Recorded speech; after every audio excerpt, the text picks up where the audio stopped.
Tangazo la kuitwa kazini.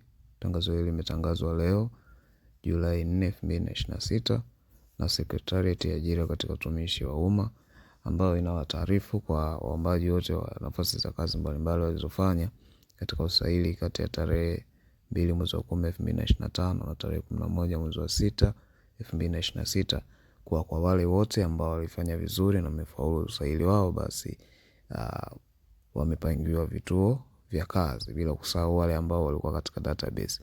Kwa hiyo katika maelezo haya wameeleza kwamba wale wote waliofaulu, basi barua za kupangiwa vituo vya kazi zinapatikana katika akaunti zao za ajira poto.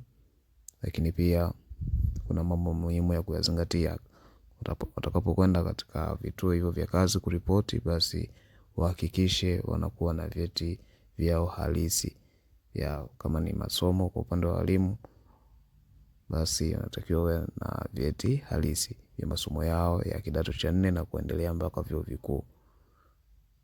Na hii sio kwa walimu tu, kwa kada zote, kwa sababu tangazo hili limegusia pande zote: walimu, afya na kada nyingine. Kwa hiyo baada ya hapo, hapa chini kuna orodha ya majina, na orodha hiyo utaipata katika channel yetu ya WhatsApp ambayo ni channel ya ajira. Kule utaweza kupata update za nafasi za kazi mpya zinazotangazwa, lakini pia update za kuitwa kazini kama hivi. Link ya channel yetu itakuwekea katika description pamoja na comment. Kwa hiyo utabonyeza link hiyo kuweza kujiunga na channel yetu ya ajira zote Tanzania. Hakikisha unaifollow hiyo channel.